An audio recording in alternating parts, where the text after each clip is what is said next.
Welcome back to another Dynodaze video, an extremely busy Friday. Now this is a Mitsubishi Colt Ralliart. It's a 4G15 turbo, 1.5 petrol turbo. The team have fitted a hybrid turbo to it. It's got all the mods like manifold, intercooler, exhaust system. We've had to modify the downpipe. I've got some photographs of that you can have a look at. Yeah, but pretty much hybrid turbo on a Colt. It's got a 3-port induction kit, turbo smart dump valve. We love these. We've always loved Colts. They're like an old shoe that fits perfectly and is very comfortable. Let's see how much power we make out of this one today. We'll have a listen to some of the noises that it makes and fingers crossed we drop a flame or two. Here we go.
Mitsubishi Colt then, Richard. It is indeed. Yeah, so white Mitsubishi Colt Ralliart, 4G15, petrol, turbo engine, all that.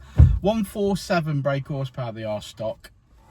Yeah, generally map up to around 210, 215 max with a 3-port, for example, safely on standard turbo, nice. Can go stage 2, but we've argued that till the cows come home on previous videos that your stage 2 it's not worth it. Your stage 1 and your stage 1.5, which is generally 200 to 215, works really, really well. 220-ish that you can get out of it, but you've got to spend a lot of money at that point. So we always agree that if someone wants to go stage 2, we talk them into the hybrid, into the Arashi, which is what this has got, because it just, yeah, you get so much more power at the top end and so much more power in general. Generally aim for around about 250 brake horsepower, 235 foot-pounds. With this particular car, it's got a couple of mods that we wouldn't normally suggest. It's got the standard turbo intake pipe for a start. which I'm not saying it's collapsing. I'm not saying it's not got the flow there, but it is ribbed for her pleasure. Yeah. So the flow isn't great. So the flow probably which is why great. we always had back in the day lots of turbo intake pipes from Dynodaze, but we just don't have them, and we haven't manufactured them for a while. We just don't have them. Yeah. So I think it could do with the turbo intake pipe on it, in my opinion. It could probably do with a better MAF housing and an induction kit, because it's got a cheap. It wants the Group M1 really for power. And then it is only on a 2.25 inch exhaust. I know it sounds like we're being negative about this car. No, I'm not. No, we're not being negative. Because we map whatever we're handed. Yeah. We're not being negative, but it has made. But it's got 2.5 inch downpipe, which we modified to true 2 inch, because it goes down to 2.5 inch. It goes down to 2 inch where the olive goes on, and then the exhaust, the Scorpion joins. So we took that out, made a V band, and then went up, and then put the 2.25 Scorpion to that, so we've got the least amount of restriction possible in that exhaust. I think that's done all right, to be honest. I mean, none of those mods that he's got would fail a health check here, but we're just talking about if we wanted better flow for more power. Yeah, I mean, basically, we've sort of seen these make max around the sort of 260 mark, haven't we? Yeah. But 240 to 260 is what's Gary's sat at? The one that competes in the Javelin 248, we've mapped that to. 248, yeah, that does really well. But that made good power straight off the bat, though, didn't it? But that had all the right mods on it. Bearing in mind, obviously, it just had full service. It had cam belt. We ported everything. We did port the exhaust housing on this, but it was a brand new Arashi turbo. This is a second-hand unit, so you just don't know, do you, 100% what, you know, if a lot of these parts are second-hand, they might not be at full health, if you want to put it that way. But yeah, I think that's done all right. We generally aim for 240 to 260. We've made the low end, but nonetheless, but it did do 212 at the wheels. Yeah, I mean, we mapped this kit, this actual second-hand kit belongs to this customer. We did actually map those mods onto his previous car. Yeah, so he knows what to expect, for sure.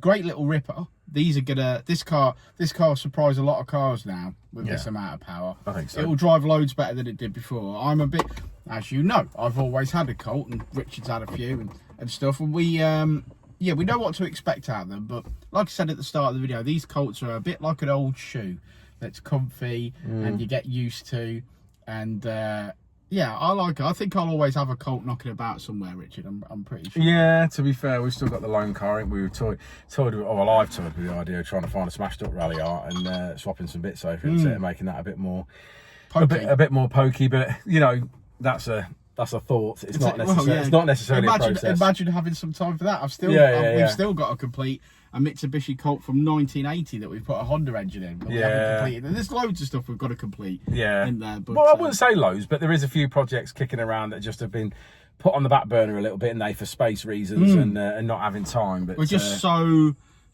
busy, aren't we?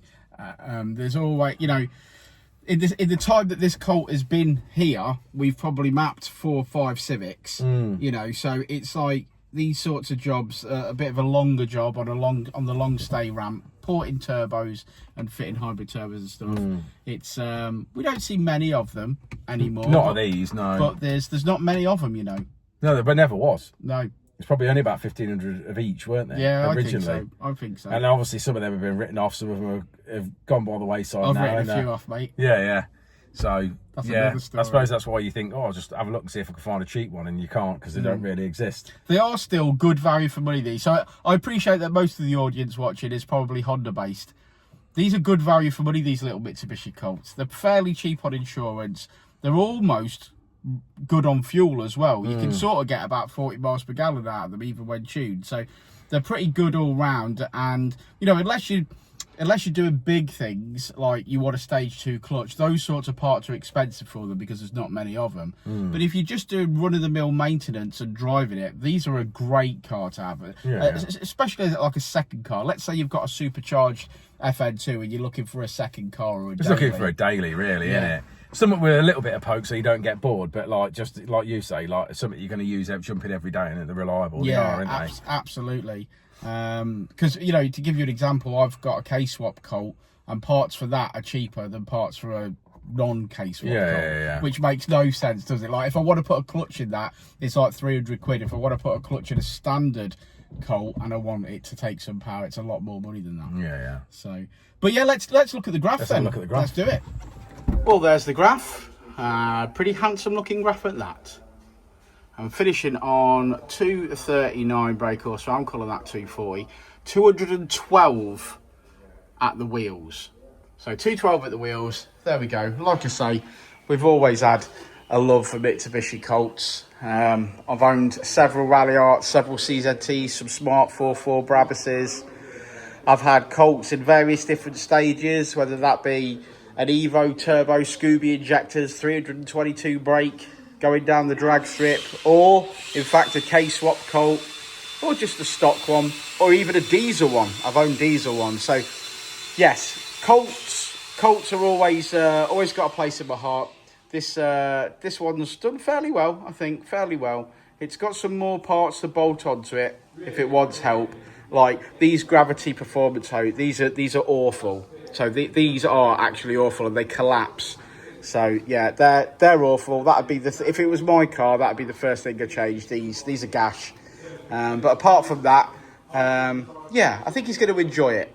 And he lives in my village as well, so I'm going to hear it caning past my house.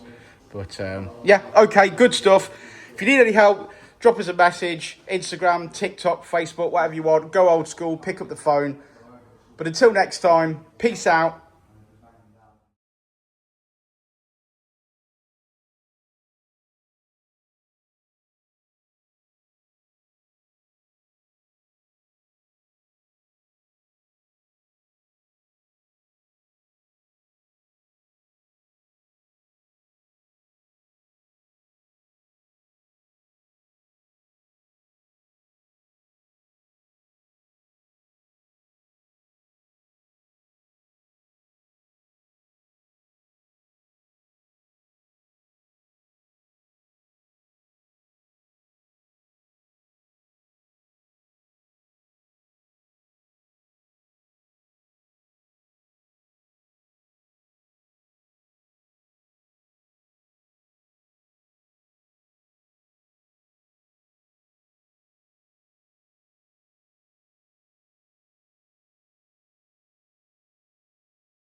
Ready to elevate your ride? Nobody does it better than Dynodaze performance parts. Nobody. We're talking the best exhausts, the strongest ECU remaps, absolute top-tier parts for maximum performance. Other places, not even close. Our experts, the best in the business, give you personalized tuning perfectly matched to your driving style. It's incredible, really. People love it. Join a huge, growing community of real enthusiasts. Thousands already trust Dynodaze, smart people, great drivers, and they keep coming back. Go to dynodazeperformanceparts.com right now and transform your drive. Believe me, you're going to love it.